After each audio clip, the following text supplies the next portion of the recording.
del día está con nosotros uno de nuestros recursos que nosotros apreciamos muchísimo. Nos gusta cómo nos ayuda con esto de la palabra del Señor, aplicándola en la actualidad. Pero Edwin, tenemos un tema interesante. Sí. Un tema interesante. Estoy hablando del pastor Moisés Román con el tema la influencia política en el cristianismo. Bienvenido, pastor. Saludos, Dios me los bendiga. Grato de estar con ustedes una vez más. Pastor siempre se mete bien aquí, se mete en aguas profundas. En aguas profundas, Viene con el snorkel ready. Wow. De eso se trata, que mucho aprendemos. Sí, pastor, señora. cuéntenos. Una de las cosas que es importante considerar es la postura de interpretación que el pueblo cristiano tiene con respecto a la intervención en el campo político. Ajá. Y desde luego, pues uno escucha distintas ponencias sobre el particular y distintos discursos. Uno ha escuchado desde el púlpito a gente decir que la política es del diablo. Sí. Y quien se mete a la política, pues le hace el trabajo al diablo, etcétera, etcétera. O que la gente no debe meterse, ¿verdad? Como que los cristianos no deben no deben meterse en la política. Un rol político. Ajá. Y desde luego, una de las cosas que es interesante por demás es que la experiencia en el campo político, tanto en Europa como en Occidente, tiene un vínculo directo con el elemento de la fe cristiana. Por ejemplo, el reformador francés Juan Calvino postuló la doctrina de la separación de la iglesia y el Estado. Ajá. O sea, fíjate que cuando hablamos de Juan Calvino estamos hablando de un reformador de varios siglos atrás. Sí, wow, Sin estamos hablando embargo, del siglo XVII. Sí, ya. siglo XVI, siglo XVI, finales, principio del XVII. Ajá. Y él está planteando que debe existir una separación de la iglesia y el Estado. O sea, que lo que plantea Estados Unidos y lo que se plantea en Puerto Rico está muy lejos de lo que ya Juan Calvino, el reformador de la iglesia, había planteado. Ahora, él hizo patente que había que tener muy claro lo que eso significaba, separación de iglesia y Estado, porque él decía que no podemos perder de perspectiva la soberanía de Dios y que esa soberanía de Dios requiere el entendimiento del mundo, que tanto el Estado como la iglesia están bajo su jurisdicción. Wow. O sea, sí hay separación de iglesia y Estado, pero el problema que hoy vemos es que el discurso secular de la separación de iglesia y Estado le quiere hacer creer a los cristianos que mientras más cerca se está del Estado, más ateo se es. Wow. O viceversa. O viceversa. O viceversa. Entonces, en ese sentido, él planteaba, Juan Calvino planteaba y decía que puede haber separación de iglesia y Estado, pero no puede haber bajo ninguna circunstancia una separación de la religión Claro. con la gente de Estado, de la fe con la gente de Estado. Es decir, Calvino postulaba la reciprocidad en términos de servicio, que tanto la iglesia como el Estado se prodigan. No hay tal cosa como que la separación de la iglesia y Estado exige, obliga a que la gente que representa al Estado sea arreligioso. Ajá. Que la gente que representa al Estado no tenga principios de fe. Que la gente que representa al Estado no esté vinculado con convicciones de fe que muchas veces profesan. Es interesante que los Estados Unidos se declara a sí misma una nación cristiana. Sí. Puerto Rico se declara a sí misma una nación cristiana. Y de hecho, todos los gobernantes y la inmensa mayoría, claro, pueden haber senadores y representantes ateos, pero lo mantienen en silencio, porque si dicen públicamente que son ateos, corren riesgo de no ser electos. De no ser electos. Eso Entonces, influye. Pero fíjate que el elemento aquí interesante es que todos profesan una experiencia religiosa, mas sin embargo, cuando llegan a las funciones de sus posiciones, ellos separan las convicciones de su fe, inclusive separan las posturas religiosas de su fe. para entonces asumir unas posturas totalmente seculares. Y en este caso, Calvino, que es el proponente de la separación de iglesia y Estado, dice que puede haber separación de iglesia y puede haber separación de Estado, pero no puede haber separación de fe ni de valores y principios religiosos dentro del Estado. Claro. Porque, a fin de cuentas, para que un Estado pueda funcionar bien, necesita las virtudes que sostiene y postula la fe cristiana. No puede existir un Estado, un gobierno. Por eso era interesante, ¿no? Que Jorge Washington decía que todo gobernante tenía que presidir la nación con la Biblia en la mano. Y que toda persona que iba a impartir justicia tenía que impartir justicia con la Biblia en la mano. ¿Por qué razón? Bueno, porque el Estado gobierna, vela por los cristianos, y la iglesia de manera libre y espontánea difunde sus principios de fe, haciendo que los principios hagan buenos ciudadanos para el Estado.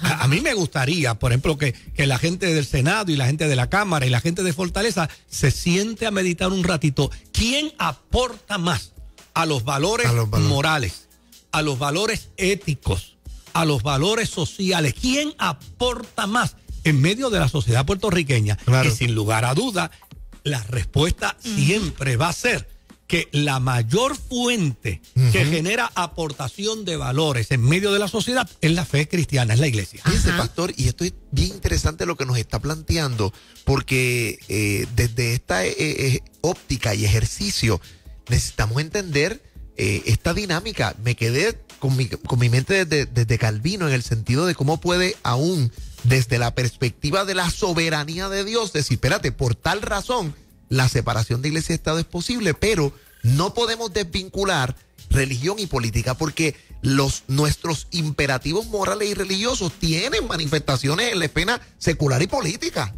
Pues claro que sí, la influencia de la fe. Y cuando yo pensando, ¿verdad, compañeros y Lourdes, que cuando la gente va a hacer un juramento en un tribunal, o sea, poner la mano sobre el juez, sobre la Biblia. Sí, no, mira, es interesante que cuando uno mira la postura de la iglesia, de la cristiandad, con respecto a las ejecutorias del Estado, esas posturas de la iglesia siempre fueron favorables hacia el Estado. Cuando uno descubre, por ejemplo, las cartas de Pedro, invitando a los creyentes que oren por los magistrados, que oren por los gobernantes, que oren por los que están puestos en eminencia y en autoridad.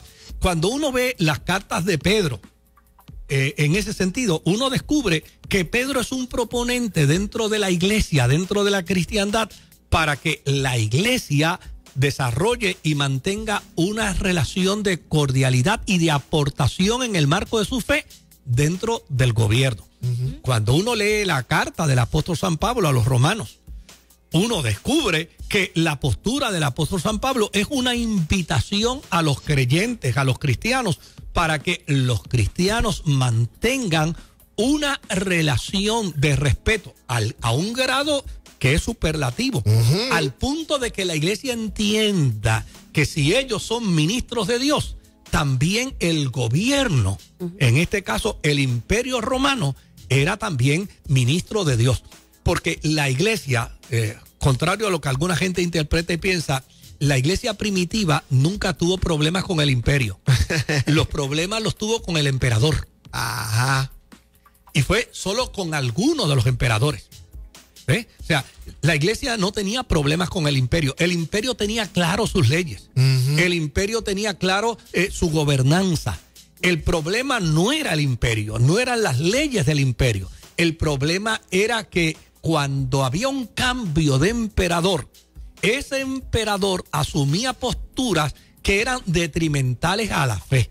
Y como resultado de ser detrimentales a la fe, obviamente, la iglesia estaba dispuesta a sujetarse a la ley del imperio, pero no al capricho del emperador. Wow, pastor, qué poderoso. No al capricho del emperador. Y eso lo vemos a la luz de toda la historia de la cristiandad. Toda la historia de la cristiandad se manejó de esa forma, a tal punto que la iglesia primitiva en sus primeros 3 siglos, que fueron tal vez los 3 siglos más dolorosos, más angustiosos de persecución, la iglesia primitiva, aun cuando era perseguida, se sostenía en que ellos estaban dispuestos a orar por el Estado, a orar por el imperio, a orar por el emperador, aun cuando el emperador era perseguidor de la iglesia. ¡Wow! Lo único era que ellos no iban a ir en detrimento de su fe con respecto a lo que el emperador establecía. Entonces, a mí me parece que eso es tan necesario hoy poderlo entender. Claro. Es tan necesario hoy poderlo comprender.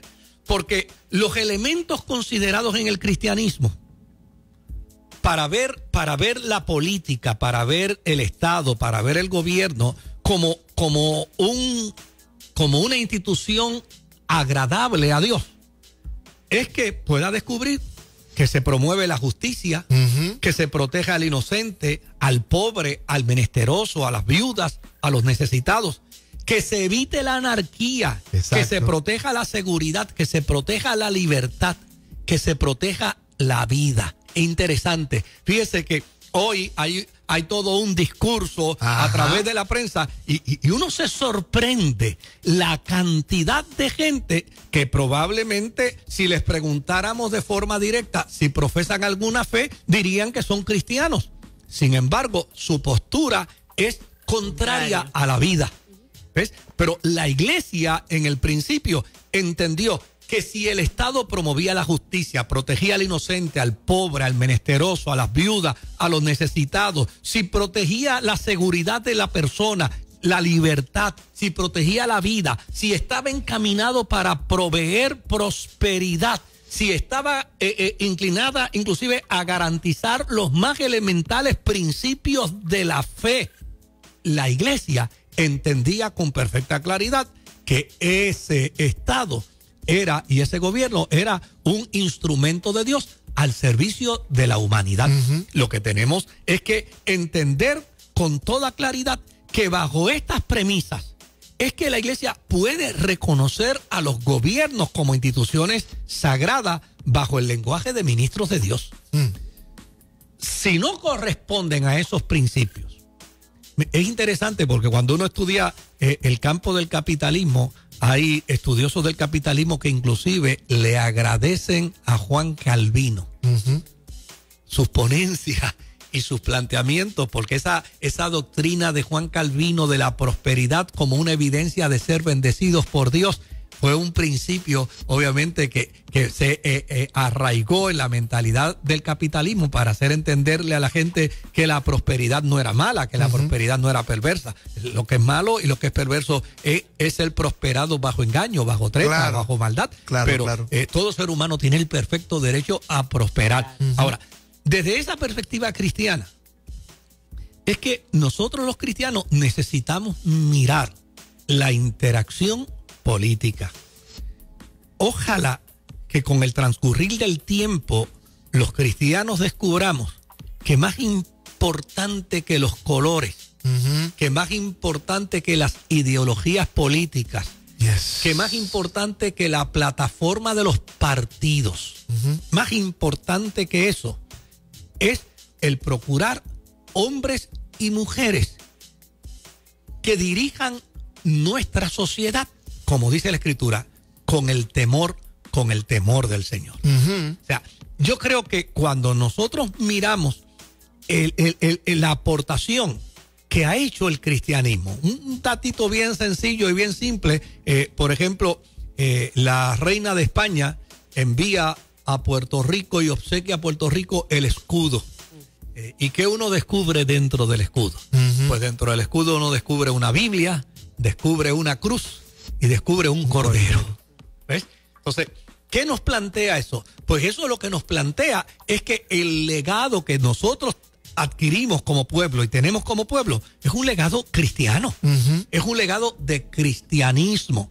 Y a mí me parece que cuando interpretamos a la luz de la historia la tarea y la función de la iglesia dentro del gobierno, la aportación que ha hecho la iglesia en el gobierno es una aportación hiper extraordinarias. Eso sí. Es una pena que hoy, probablemente hoy en la tarde o tal vez mañana, en los comentaristas políticos en Puerto Rico comiencen a hacer comentarios despectivos contra la iglesia porque no acaban de entender que la iglesia tiene el perfecto derecho para hacer valer sus principios de fe, para hacer valer su interpretación con respecto a la vida, para hacer valer su interpretación con respecto al embarazo, su interpretación con respecto al aborto, su interpretación con respecto a un sinnúmero de leyes que hoy se pueden estar discutiendo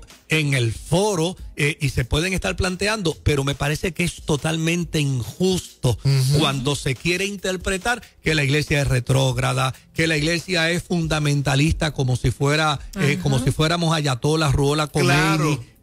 Eso a mí me parece que es una postura totalmente injusta y es una postura que obviamente hace deslucir a los proponentes de ella, porque al final uno descubre que si acusan a la iglesia de intolerante, la intolerancia de ellos se hace extraordinariamente evidente. Óigame, qué poderoso tema, una cápsula poderosa para pensar. Sí, expresamos nuestras opiniones, sí, expresamos nuestro deseo porque somos parte de esta sociedad y tenemos también imperativos muy importantes, ¿verdad?, que nos impulsan a buscar a que el reino de Dios y su justicia se manifieste en nuestra sociedad. Pastor, gracias por siempre estar los jueves con nosotros, nos bendice su reflexión.